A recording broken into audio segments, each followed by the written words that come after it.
ನಿನಗೆ ಮುಕ್ತಿ ದೊರಕುತ್ತೆ ಕಾಣು ಅಂತ ನಾ ಹೇಳಿದೆ. ಶಿವ ಬುದ್ಧಿ, ಆ ಕಷ್ಟನ ಎಲ್ಲಿ ಪಡ್ಬೇಕು ಹೇಳಿ ಬುದ್ಧಿ. ಕಷ್ಟ ಪಡ್ತೀನಿ, ಕಷ್ಟಪಟ್ಟಷ್ಟು ಮುಂದೆ ಸುಖ ಉಂಟು. ಹೌದು ಹೌದೇನಪ್ಪ ಹಾಜಿಬ್ರಹ್ಮಯ್ಯ? ಹಾಗಾದ್ಮೇಲೆ ನೋಡು, ನಿಡಿಗಟ್ಟದಲ್ಲಿರುವಂತ ಹಣ್ಣುವಾಜಿಯ ಮಗ ಬಾಜಿ ಬಸವಚಾರಿ ಹಿಡಿದು ಬುದ್ಧೋಜಿ ಹೊತ್ತಿಯವರಿಗೆ 6 ಜನ ಗಂಡು ಮಕ್ಕಳು ಹುಟ್ಟಿ. ಹೌದು ಪಾಪ ತುಂಬಾ ಬಡತಾಂತಲ್ಲಿ ತೊಯ್ತಾ ಇದ್ದಾರೆ. ನಿಜ. ಅವಳು ಕುಂತಾಗ ನಿಂತಾಗ ಶಿವ ಅಂತ ಶಿವನಿಗೆ ಜ್ಞಾನ ಮಾಡ್ತಿದ್ದಾಳೆ. ಹೌದಪ್ಪ. ಅವಳ ಮುದ್ದೆಗೆ ಕಣ್ಣೀರು ನನ್ನ ಪಾದಕ್ಕೆ ಪ್ರಿಯವಾಯಿತಂತ. ಶಿವ ನೀನು ಅವಳ ಹೊಟ್ಟೆ ಒಳಗೆ ಹೋಗಿ 7 ಮಗನಾಗಿ ನೀನು ಜನಿಸು.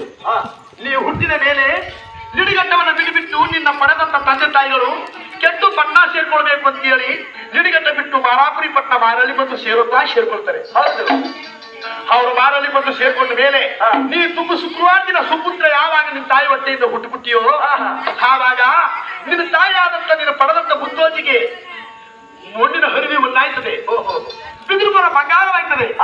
ಆವಾಗ ಮಾರಾಪುರಿಯ ಪಟ್ಟಣ ಮಾರಳ್ಳಿ ಗ್ರಾಮದಲ್ಲಿ ಮಗನಾಗಿ ಬಾಳ ಅಂತ ಮಾಡ್ತಾ ಇರ್ತೀಯ. ಹೌದಪ್ಪ.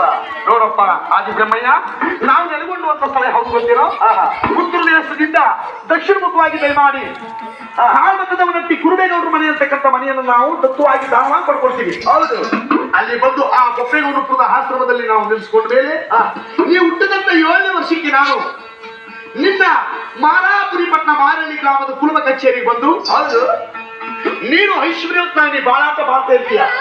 ನೀ ಕೆಂಪಚಾರಿ ಅಂತಕ್ಕಂಥ ಮಗನ ನಾವು ತಗೊಂಡೋಗಿ ಒಪ್ಪಿಕೊಂಡ ಪುರದಲ್ಲಿ ನಾನು ನಿನ್ನ ತಂದೆ ತಾಯಿಗಳು ಕರೆದಿರುವಂತ ಕೆಂಪಚಾರಿ ಎನ್ನುವ ಹೆಸರನ್ನ ನನ್ನ ಬೊಪ್ಪೆಗೊಂಡಪುರದಲ್ಲಿ ಹಳಿಸಿಬಿಟ್ಟು ಅದರಿಗೆ ಬದಲು ಹೆಸರು ಸಿದ್ದಪ್ಪಾಜಿ ಅಂತ ನಾಮಕರಣ ಮಾಡ್ತೀನಿ.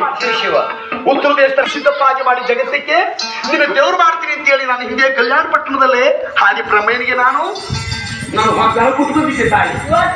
ಅದೇ ಪ್ರಕಾರವಾಗಿ ಇವಾಗ ಆ ಆಚಾರ್ಯ ಕೆಂಪಚಾರಿ ಬುದ್ಧೋಜಿವತ್ತಿಯವರಿಗೆ ಹುಟ್ಟಿ ಅವರು ಬಹಳ ಐಶ್ವರ್ಯವಂತ ಬಾಳ ಅಂತ ಮಾಡ್ತಾ ಇದ್ದಾರೆ.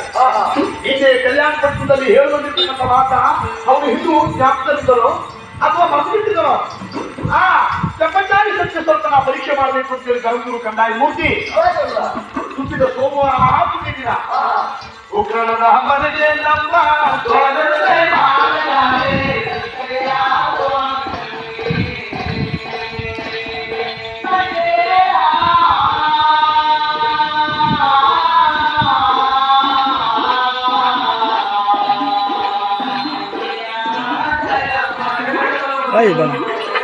Weddings ನಮ್ದೇನೆ working